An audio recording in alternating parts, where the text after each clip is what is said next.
На База ТВ время новостей. В студии Рустам Зантария. Здравствуйте. Сегодня в выпуске. Организована выдача банковских дебетовых карт ПСБ жителям Абхазии, получающим российскую пенсию. История этого флага неразрывно связана и с Абхазией. Копия Знамени Победы передана Музею боевой славы республики. Руководство Новоафонской пещеры представило анонс мероприятий по празднованию 50-летнего юбилея со дня открытия комплекса. В этот день, 80 лет назад, в течение 18 апреля 1945 года, войска Третьего Белорусского фронта продолжали бои по уничтожению остатков немецких войск, отброшенных в район порта Пилау. В боях войска фронта взяли в плен 8730 немецких солдат и офицеров и захватили многочисленные трофеи. В числе пленных командир 28-й немецкой пехотной дивизии полковник Темпельхоф. В Сухуме состоялась торжественная церемония передачи копии Знамени Победы Государственному музею боевой славы имени Владислава Арзенба. Символ подвига народов Советского Союза был вручен в преддверии 80-летия Победы в Великой Отечественной войне. В мероприятии приняли участие руководство республики, депутаты парламента, военные, представители духовенства и общественности. Организаторами акции выступили представители Россотрудничества в Абхазии и Музей боевой славы. Подробности в материале Заура Кварче. С утра у парка славы в Сухуме движение непривычно оживленное. Руководство страны, военные, депутаты парламента и представители общественности собрались здесь, чтобы отдать дань памяти павшим защитникам Отечества. Возложение цветов стало прологом к главному событию дня. В столицу Абхазии доставлена точная копия Знамени Победы, того самого, которое было водружено над Рейхстагом в мае 1945 года. Церемония передачи прошла на площади перед зданием Музея боевой славы.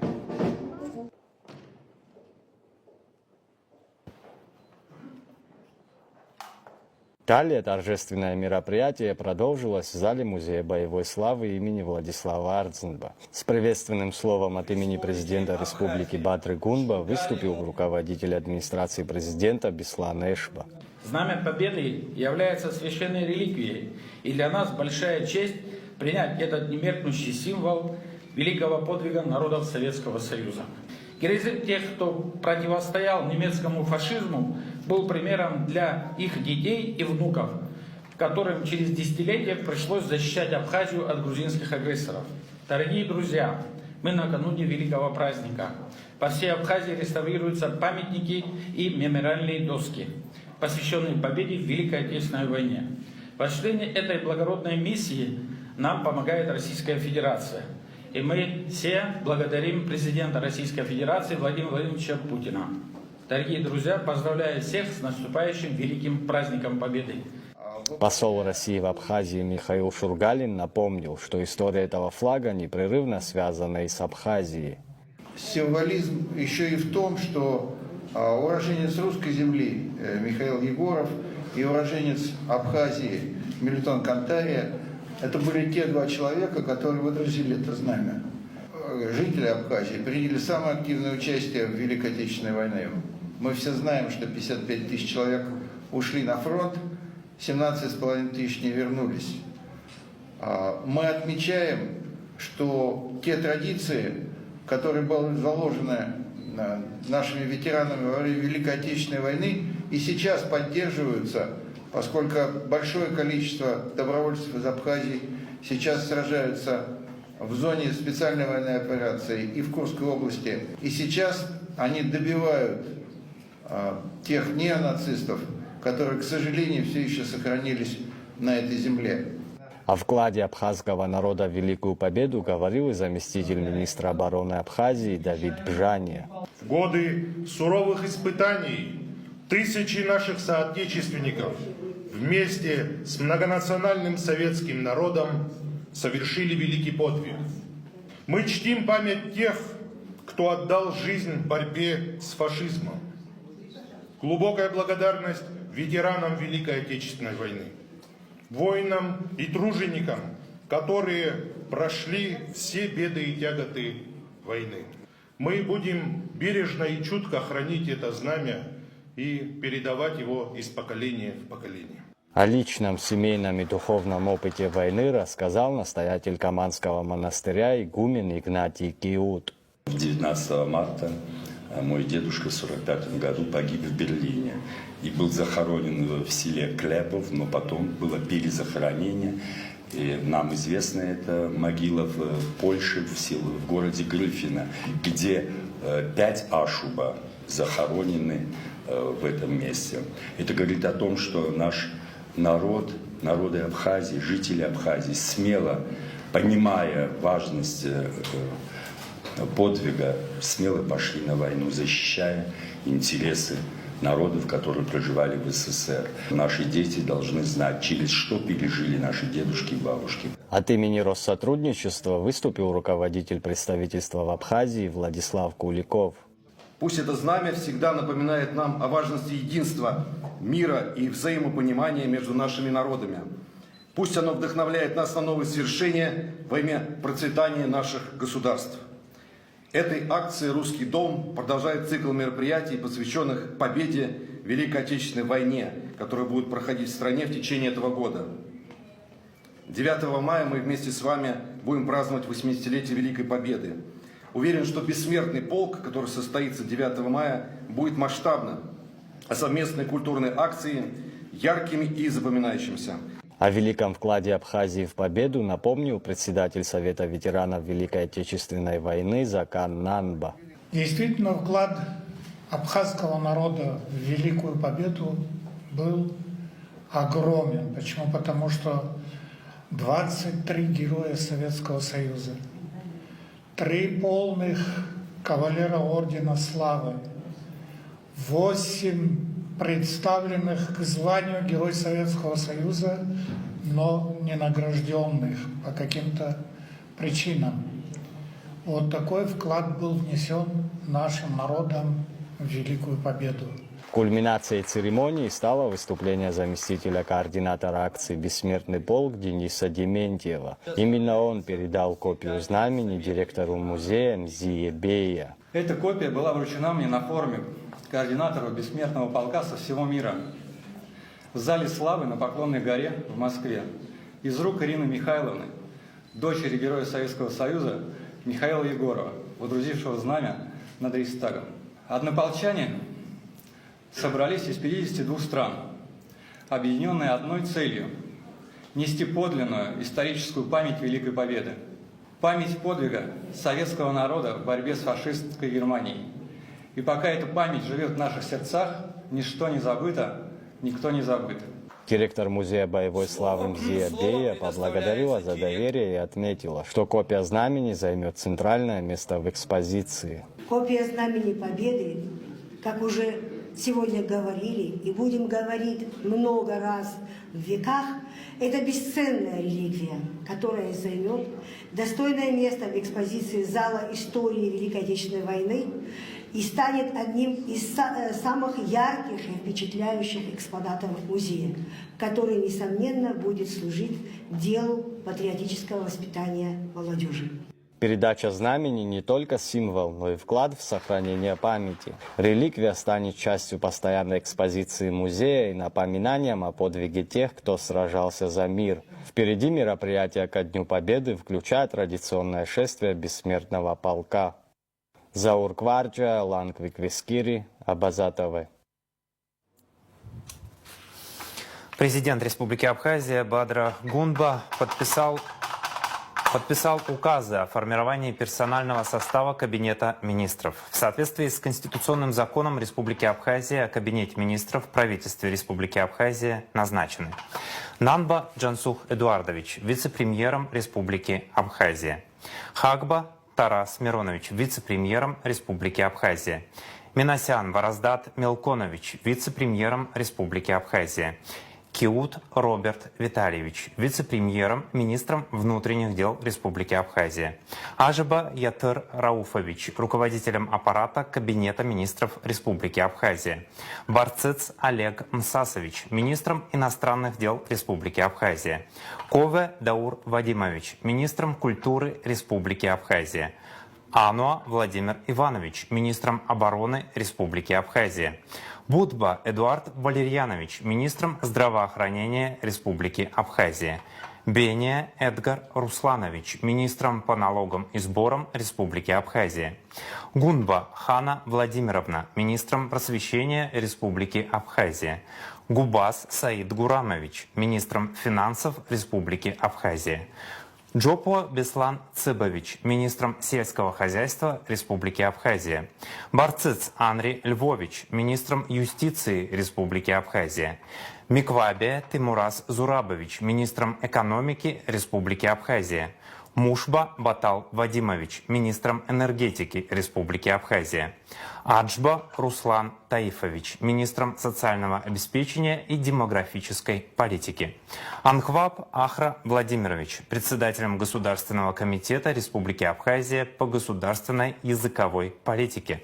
Сангуля Нарсоу Тамилович, председателем Государственного комитета Республики Абхазия по стандартам потребительскому и техническому надзору. Гоге Кама Алексеевна, председателем Государственного комитета Республики Абхазия по статистике.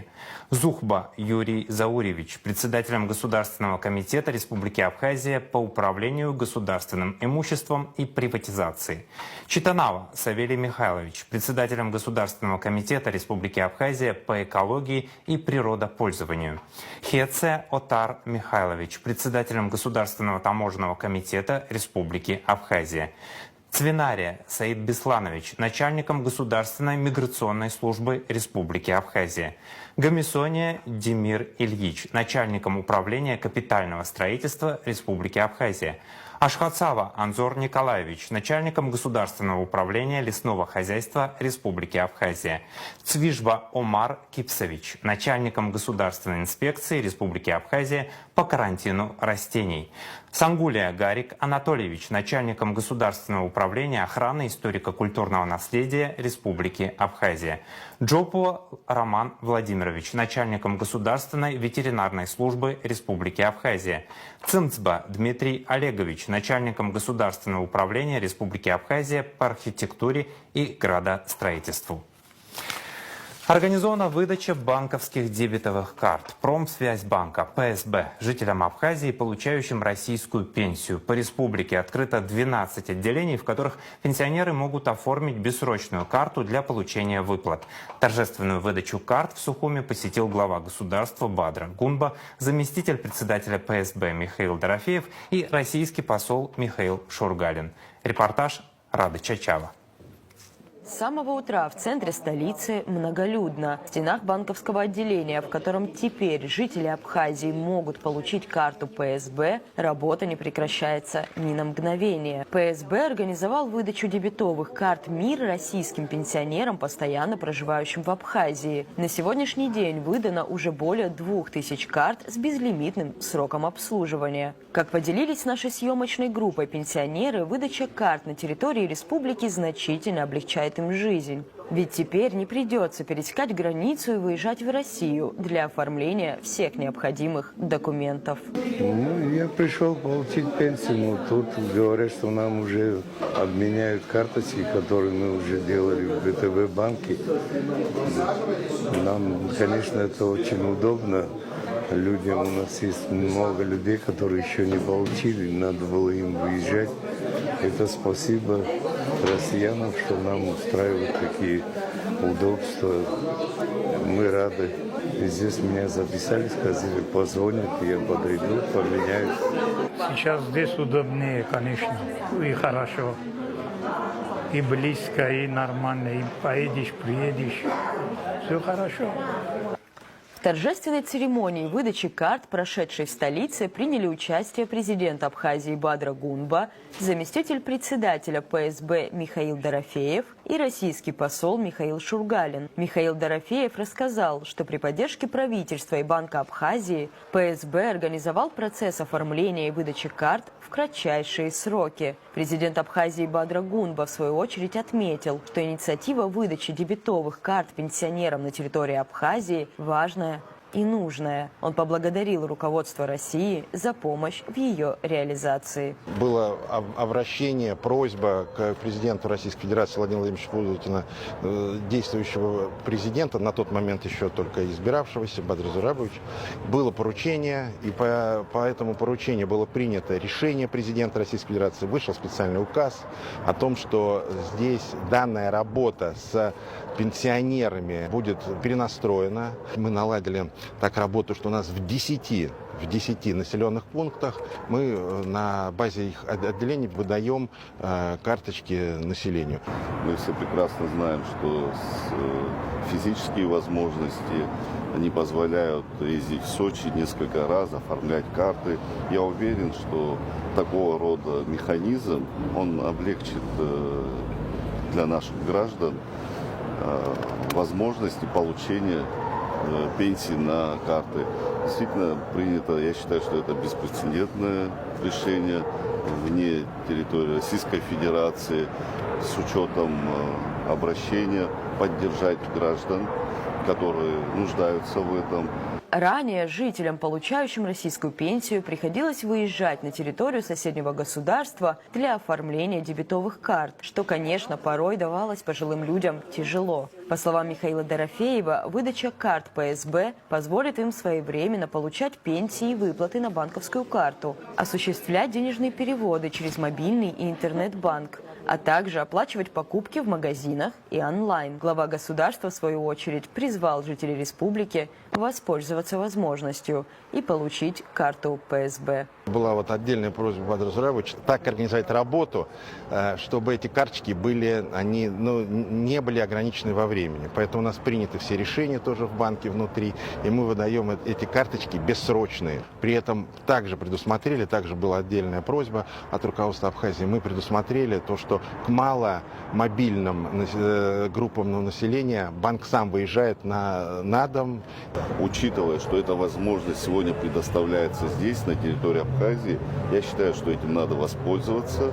И значит, эта карта могла бы уже создать наиболее благоприятные условия и на перспективу тоже. Важно уточнить, что часть жителей Абхазии ранее уже получили карты других банков на территории соседнего государства. Как отметил Михаил Дорофеев, со временем все пенсионные выплаты будут переведены на карты ПСБ, а потому пенсионерам необходимо в течение текущего года получить дебетовую карту банка. Делать это будет возможно в каждом районе и городе Абхазии. По всей стране открыто 12 отделений. Со временем, когда все будут выданы карты Промсвязьбанка, значит, выплаты пенсии будут происходить на карточке Промсвязьбанка. Это не нужно никуда спешить, это не нужно никуда бежать. В течение этого года надо будет это там в таком бесшовном режиме поменять. Спешить не надо никуда, не нужно никаких очередей создавать. В завершении пресс-подхода российский посол Михаил Шургалин отметил, что реализация подобной инициативы важна также в преддверии праздника Великой Победы. Между Россией и Абхазией налажено очень тесное взаимодействие. Вы знаете, что наши отношения квалифицируются как союзнические отношения стратегического партнерства. Я бы хотел еще добавить, что ПСБ сделал очень большую работу в преддверии 80-летия Великой Победы. Вы знаете, что Владимир Владимирович Путин своим указом распорядился, чтобы всем ветеранам войны выплатили по 80 тысяч рублей. И этот указ распространяется на граждан, проживающих на территории Абхазии. Для получения карты ПСБ пенсионеру необходим российский паспорт или загранпаспорт. В 12 открытых по Абхазии отделениях консультировать жителей будут непосредственно сотрудники банка. После оформления дебетовую бессрочную карту выдают в течение 20 минут. Для предварительной консультации или при возникновении вопросов можно обратиться в контактный центр ПСБ по номеру телефона 44. Рада Чачава, Тимур Гугохия, Абаза ТВ. Выдача первых водительских удостоверений российского образца прошла в РЭО управления ГАИ МВД Абхазии. Для контроля за процессом в ГАИ прибыл исполняющий обязанности заместителя министра внутренних дел Беслан Чкадуа. Смотрите материал пресс-службы МВД Абхазии. Этим утром в УГАИ МВД более людно, нежели обычно. На 18 апреля назначена процедура выдачи первых водительских удостоверений российского образца. В целях контроля за ходом процесса в ГАИ прибыл исполняющий обязанности заместителя министра внутренних дел Беслан Чкадуа. Как проходит рабочий процесс?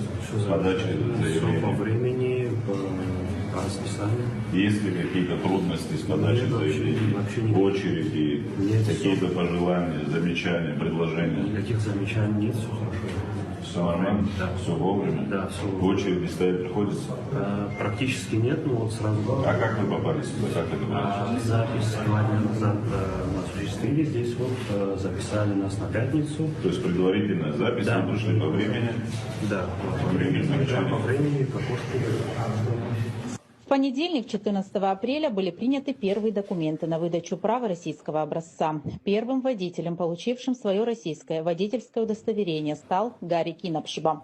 Добрый день. Здравствуйте. Это первый гражданин, который получает российские удостоверения, российское водительское удостоверение. Спасибо. Расписывайтесь.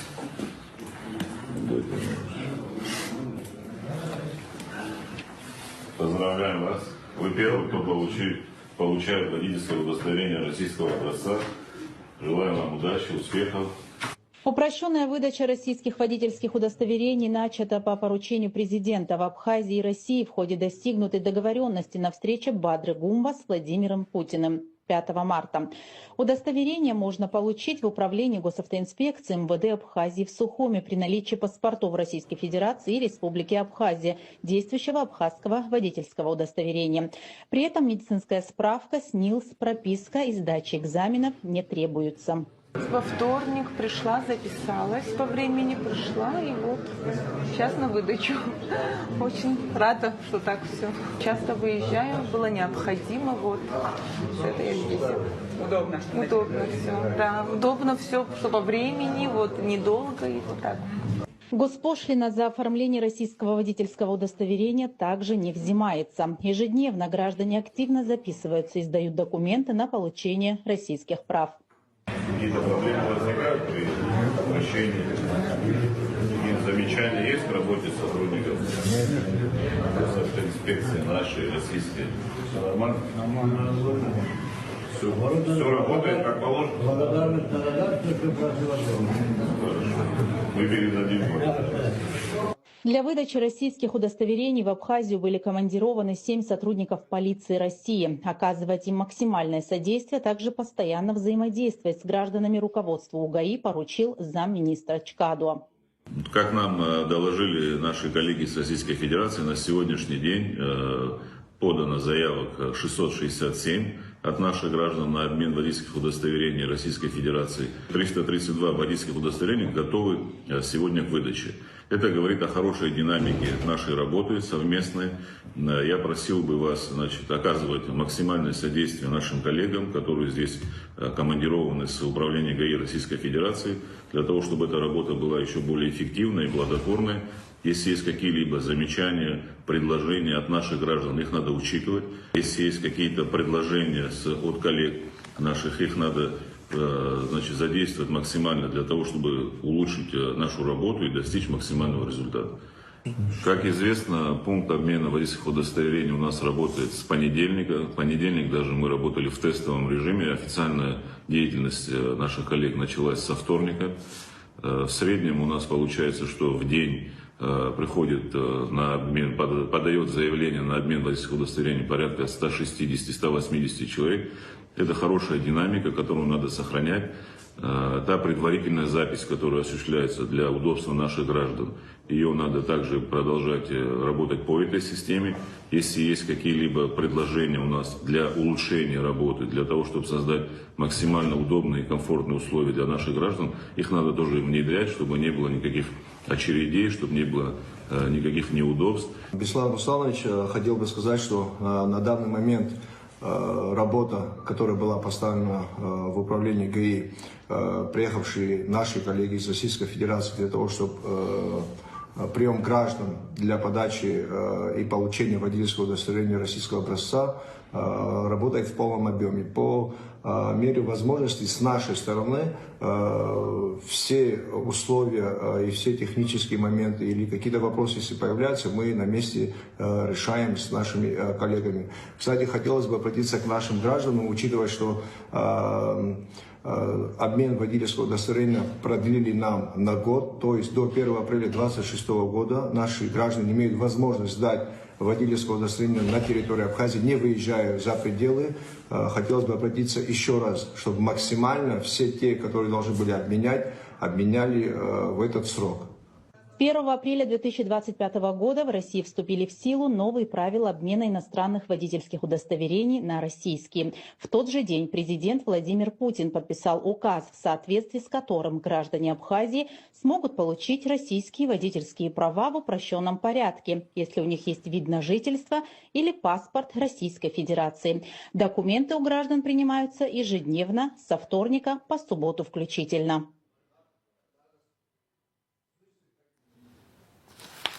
4 июля исполнится 50 лет со дня открытия комплекса Новоафонской пещеры имени Гиви Смыр. Руководство пещеры провело пресс-конференцию, где был представлен анонс плана мероприятий по празднованию 50-летнего юбилея со дня открытия комплекса как туристического объекта. В рамках пресс-конференции подписано положение об объявлении совместного творческого конкурса на лучшую журналистскую работу, посвященную 50-летию открытия Новоафонской пещеры. Слово Элеоноре Гилаян.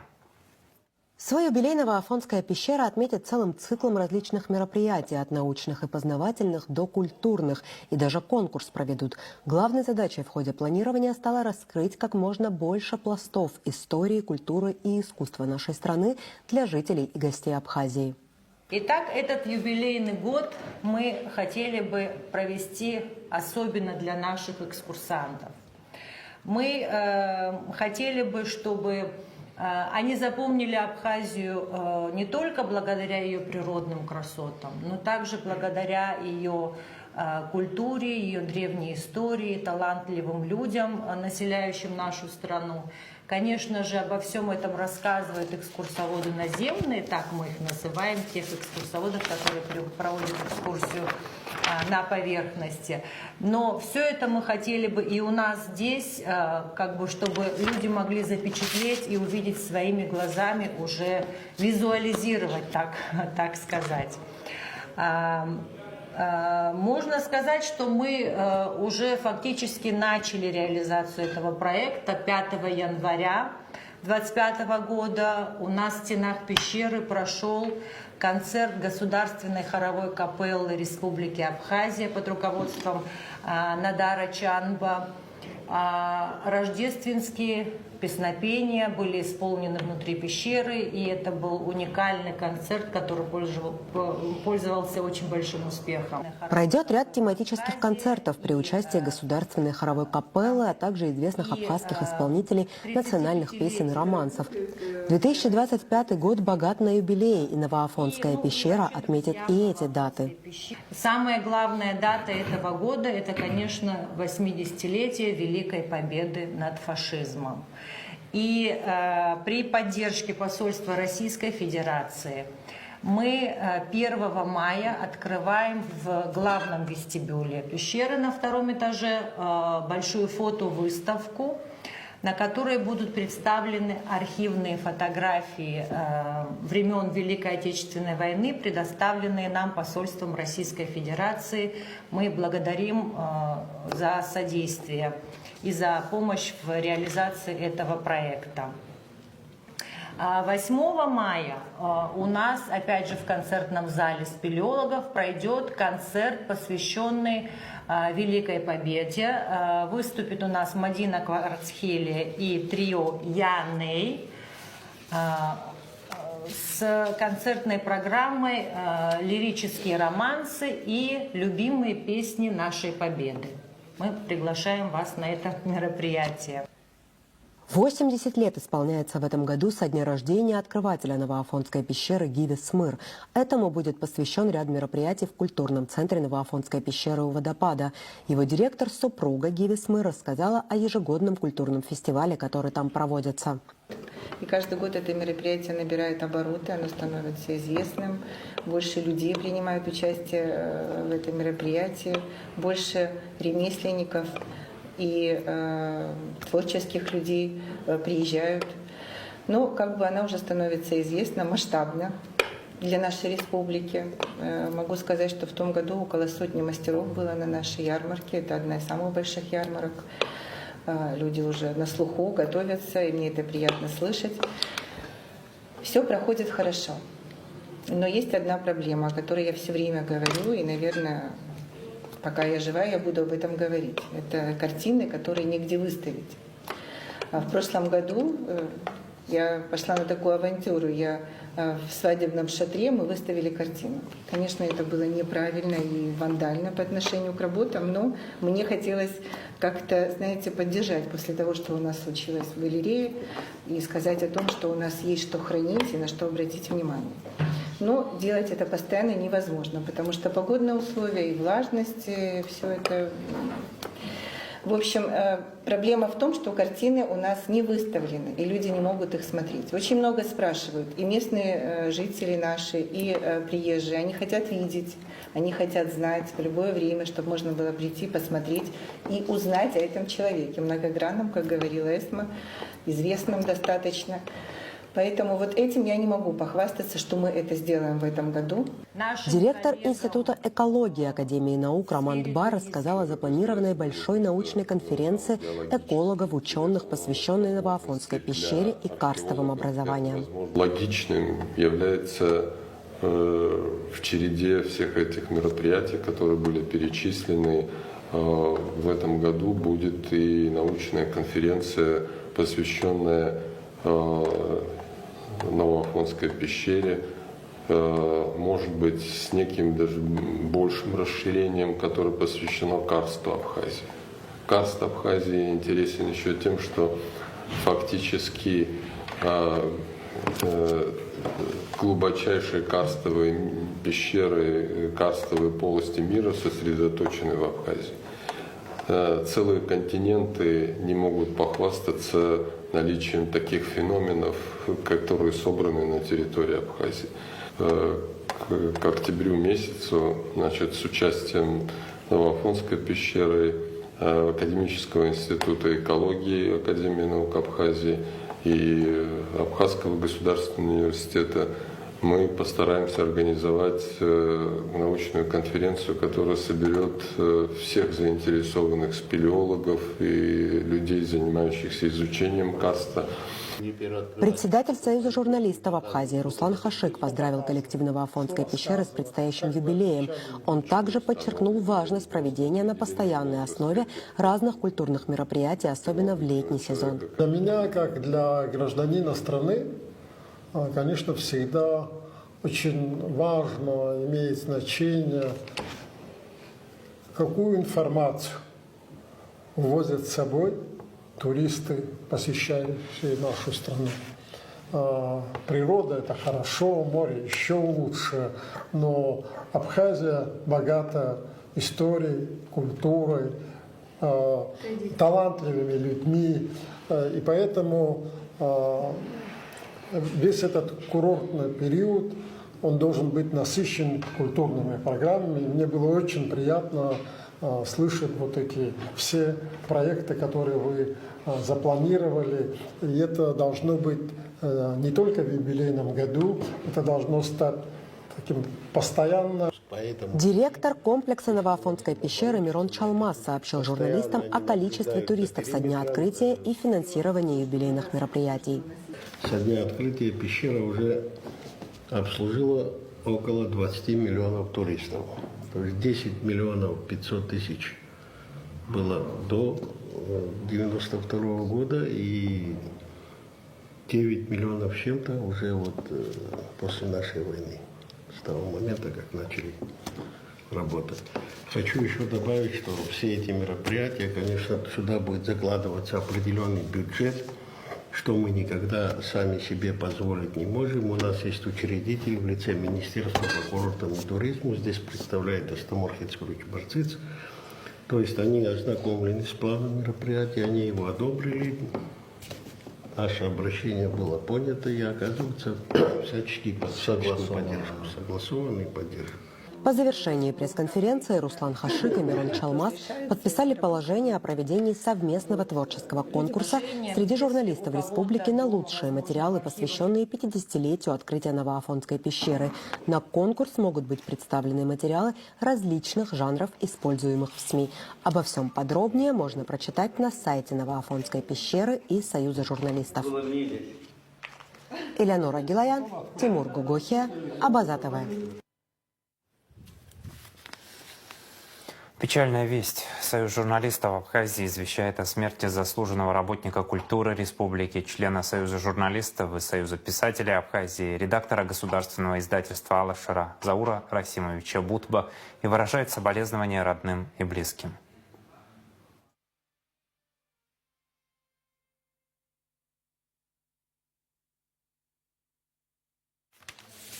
Продолжаем выпуск. 18 апреля – Международный день памятников и исторических мест. В Абхазии насчитывается 1535 объектов историко-культурного наследия, среди которых есть объекты культурного наследия мирового значения. Это раннехристианские и средневековые христианские храмы. К самым известным и посещаемым святыням Абхазии относятся Патриарший собор в Пицунде, Илырский храм, Новоафонский монастырь, Анакапийский храм и храм Симона Канонита, церковь Успения Святой Богородицы в Лыхне, Успенский Дранский собор, храм Святого Василиска в Каманах, Моковский собор, Бедийский собор, крепость Абаата и церковь Святого Ипатия Гагарского, храм Илии Пророка в Агудзере и другие. Указом президента в декабре 2015 года был утвержден государственный список объектов историко-культурного наследия Республики Абхазия. В Международный день памятников и исторических мест студенты и преподаватели исторического факультета Абхазского госуниверситета посетили Сухумскую крепость. В рамках мероприятия студенты проведут работы по очистке территории крепости. Отношение к памятникам историко-культурного наследия не совсем уж... Мы не всегда правильно относимся. Я скажу даже, мы разрушаем эти памятники. Население должно понять о том, что нельзя разрушать памятники культурного наследия. А мы, в свою очередь, работники университета, управление, государственного управления охраны памятников, пытаемся делать все. Сегодня здесь, на Сухумской крепости, студенты исторического факультета.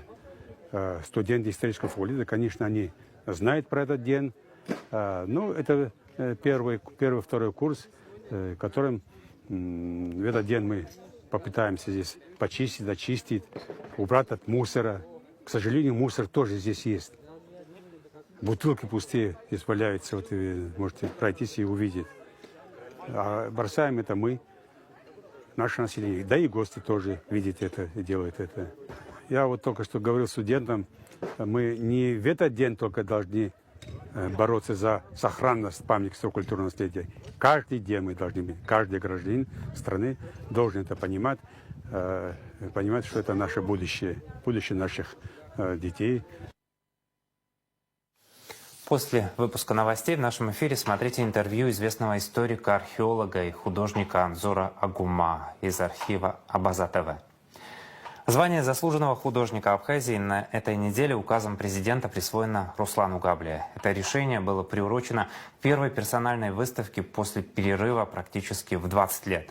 Моя коллега Элеонора Гилаян встретилась с художником, поговорила о работе и творчестве, о пожаре в Национальной картинной галерее, вдохновении и важности признания. Не обязательно делать персональные. Персональные, в моем понимании, я первый раз тогда делал в Абхазии. Я делал персональную выставку. Как-то так получилось, что я был 3 месяца в Беларуси, в городе Гродно. Я там постоянно писал портреты, но идем вот он писал пейзажи. И когда моя миссия за 3 месяца закончилась, я делал там персональную выставку. Как-то так прошло хорошо, на высоком. Для меня было важно поверить себе, что я могу что-то интересное, которое люди будут смотреть и ему нравится. Вернулся сюда, там черту подвел эти 3 месяцев. Потом, после этого, через несколько лет, мне было 50 лет, это тоже как бы, да, рубеж, 50 лет. Я думаю, надо сделать выставку. Вот тогда мы сделали здесь, в выставочном зале, насколько я помню, сколько было возможно в моих силах, такую персональную выставку. Вот. Я с ужасом вспоминаю те работы, которые там были выставлены. Вроде бы я перерос, надеюсь. Вот. Потом время прошло, уже дело идет к 70 годам. Думаю, надо будет к 70 годам персональную выставку делать. Но это опять же как бы подвести какую-то черту под себя и посмотреть. Ой, это очень страшно. Вот в себя, вот как будто ты все разделся, голый стоишь перед людьми, и люди... Вот такое ощущение. Вот. И Эльвира Арсаль, это мой куратор, мой друг, человек, который живо всеми этим интересуется, и в отличие от меня, очень организованный человек, предложила вот это помещение, давай, говорит, хоть ограниченную, пока вот здесь. И мы вот сорганизовались, я согласился. Телеочерк о Руслане Габле смотрите в нашем субботнем эфире. Художники из России приступили к росписи фасадов 16-этажного дома в новом районе. Муралы будут нарисованы на 4 фасадах дома по адресу Агрба 9, а затем еще на 6 фасадах в столице. Параллельно на этом доме завершаются работы по ремонту фасадов, реализуемые при финансовой и кадровой поддержке правительства Москвы. Со строителями и художниками пообщалась Надежда Боровикова. 158 человек, 18 единиц спецтехники, в том числе подъемные механизмы, средства малой механизации и автоподъемники. Такая бригада специалистов по капитальному ремонту фасадов многоквартирных домов приехала в Абхазию в конце февраля. В рамках договоренности между администрацией города Сухум и правительством Москвы они отремонтировали фасад многоэтажного дома по улице Эшба и почти завершают фасад 16-этажного дома в новом районе. Сейчас мы находимся на доме Агрба 9. 80-квартирном 16-этажном доме. Здесь мы также осуществляем капитальный ремонт фасада. Фасад был в значительной части разрушен после боевых действий. Мы провели технический анализ и приняли решение о ремонте с применением высокоадгезивных полимер-цементных смесей. На сегодняшний день из 8 плоскостей фасада 6 уже в полной готовности, которые мы передали в эксплуатацию нашим коллегам, которые приступили к нанесению муралов. Масштабные росписи, иначе говоря, муралы, появятся на фасадах свежеотремонтированного дома в рамках другого проекта. Его реализует Российский фонд поддержки и развития современного искусства «Новые формы». В рамках фестиваля художники-муралисты украсят 10 фасадов в Сухуме своими работами. На реализацию проекта фонд «Новые формы» получил президентский грант. Наш фонд не очень давно существует, 2023 года, но мы уже реализовали большой фестиваль в Сочи в прошлом году, в Сириусе, на базе Всемирного фестиваля молодежи он проходил. В Омске у нас фестиваль был, Тавриду арт мы не самостоятельно организовывали, но были основными подрядчиками, можно так сказать. Поэтому у нас опыт есть, и художники уже давно в разных фестивалях участвуют, поэтому у нас такая большая команда, которая уже опытная. Работы художников можно посмотреть в Подмосковье, можно посмотреть в Омске, можно посмотреть вот в Сириусе, в Сочи. Это то, что ближайшее, да, к вам. В Сириусе у нас на улице Парусная, там прям на берегу, у нас очень много фасадов расписано. В том году мы расписали около 30 фасадов. Какие именно здания в Сухуме обзаведутся муралами, пока неизвестно. Окончательный перечень еще согласуется, но совершенно точно 4 из 10 муралов нарисуют на Агрба 9. Здесь у нас на этом доме конкретно Агрба 9 у нас 4 фасада, то есть это дом такая жемчужина нашего фестиваля. Вокруг него он такой в центре внимания вообще всего нашего проекта. Здесь будет работать 4 художника. Сейчас вот начал художник первый свой фасад, тут будут цветы магнолии нарисованы. Также у нас уже начал работу на этом же доме, на другом фасаде другой художник, он пока размечается. И здесь еще будет 2 художника работать. 3 работы на этом доме, они выполнены в такой манере постсоветского плаката, потому что мы очень долго утверждали эскизы с градосоветом, с жителями, и решили, что они все-таки должны быть объединены какой-то стилистикой, тематикой, чтобы украшать город. Да? Андрей Калугин из Дагестана 11 лет учился академической живописи и графике, а 6 лет назад увлекся монументальным искусством. За плечами у художника около 20 муралов и одна любимая тема. Я в своих работах стараюсь показывать обращение человека к природе, насколько важно не терять связь с природой. И вот как раз-таки я приехал в Абхазию, и я влюблен. Я влюблен в природу, в людей. Это очень колоритное, атмосферное место. То есть, и вот даже эскиз, который я сейчас делаю, сейчас уже делаю работу, это абхазская магнолия. Она мне прям так очень понравилась. Почему-то от нее веет такой чистотой, надеждой, любовью. Эскиз своей магнолии Андрей Калугин показывает только по необходимости. В процессе работы художник может что-то изменить, добавить, поиграть с цветом. И не хочется слышать упреки о том, что готовая работа отличается от эскиза. А вот художник Филипп Дульмаченко свой сюжет не скрывает. Он показывал его на градостроительном совете и рассказывал, что вдохновился природой Абхазии. Но в работе художника-муралиста, помимо идей и вдохновения, есть еще очень непростая техническая часть. Конечно, все это зависит и от погоды, и каких-то технических моментов. Я, допустим, переносил вчера часть рисунка через проектор в вечернее время, чтобы был виден контур. Вот, мы поделились с Андреем, разметились, сегодня будем нижнюю часть доразмечать. Это своего рода такая раскраска, что уже будет понятно. Просто когда ты стоишь близко к стене, ты вообще не понимаешь масштаб работы, где ты вообще находишься. Каждый по-разному, приспосабливается как хочет, как может. Но сейчас есть высокие технологии, допустим, можно запустить дрон, да, посмотреть, что происходит. Там даже есть кто-то рисует в VR-очках, что вот прямо на месте ты можешь.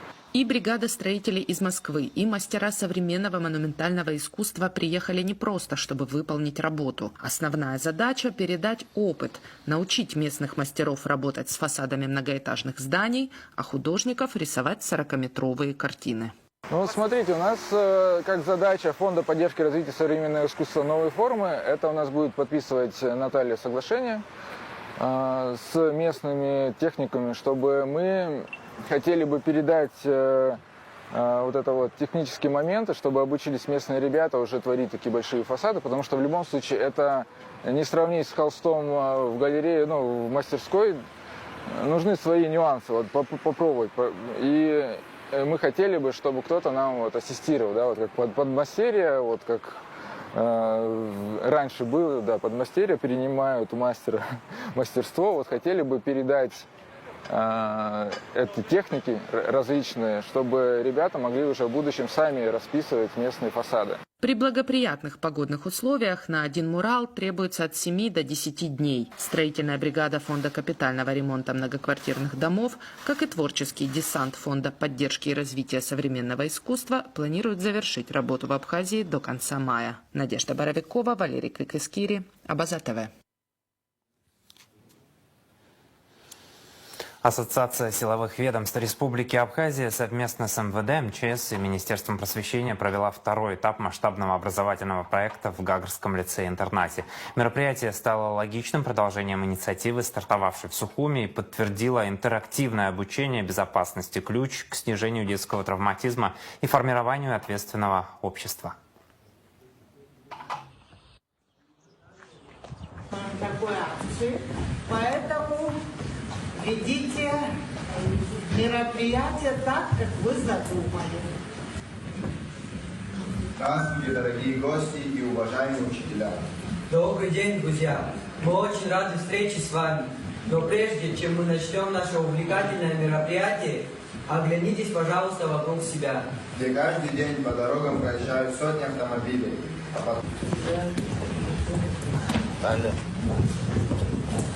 Вам необходимо придумать девиз. Наш девиз «Правила дорожные за каждому положено». В каком возрасте можно получить право на управление автомобилем? С 18 лет.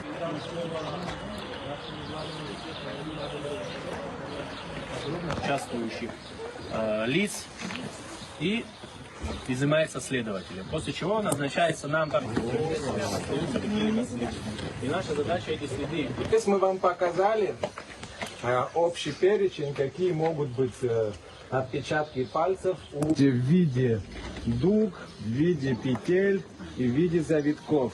Вот здесь примерный образец после обработки орудия преступления описанию фоторобот потенциального преступника. 25, бородатый, там может быть лысый. Мы уже примерно понимаем, кого нам искать. Печатается конвертом и уже с постановлением следователя проявится, мы вам покажем, как на пленку это все изымается. Это все полноценно в местах, где преступник мог тронуть, отобразит тот узор на предмете. Лаборатория создана для того, чтобы это все контролировать. Нету вопросов? Хорошо. Непосредственно наша служба, Государственная автомобильная инспекция, она создана для того, чтобы контролировать, то есть уйти в сторону. После этого... Вот. Алкотестер — это препарат. Вот обрати внимание.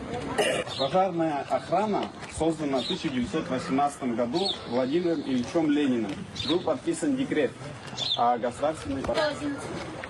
911-112, также 0.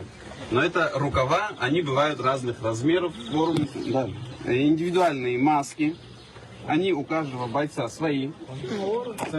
Воздуха, кислорода атмосферного. И тем самым у меня есть свой запас воздуха. Можно вопрос? Вот, сейчас, если вы... Вот смотрите. В целях экономии воды.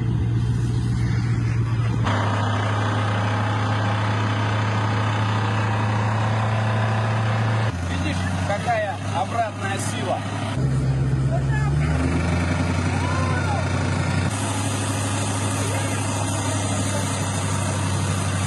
Мы приходим на место, сразу занимаемся своим делом, а по возвращению бывают такие ситуации, что нам приходится оставаться и 3, и 4 площадь.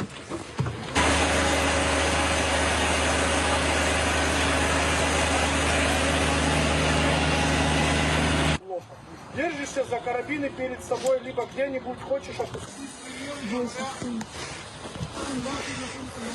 Меня удерживает. Ну, когда новая.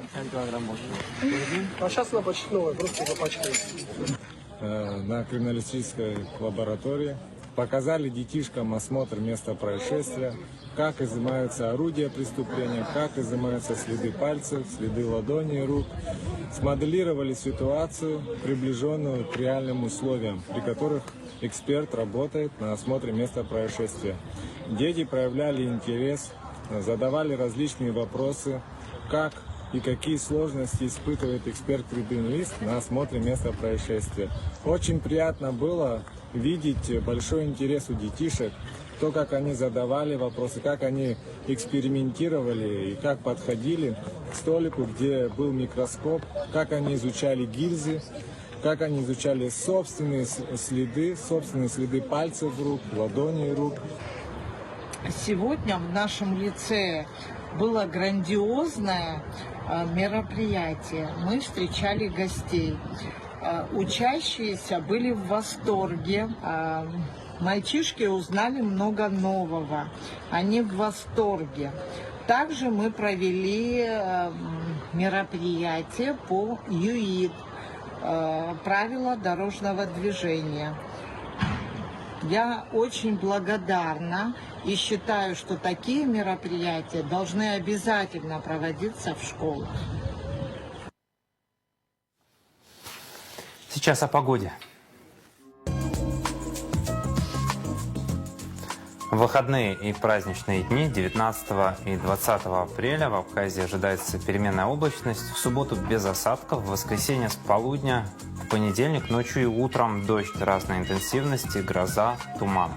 Атмосферное давление нестабильное, ветер слабый и умеренный. Температура воздуха ночью от 7 до 12, днем от 18 до 23 градусов. Температура морской воды 12 градусов, волнение морской воды слабое и умеренное, относительная влажность воздуха от 60 до 80%.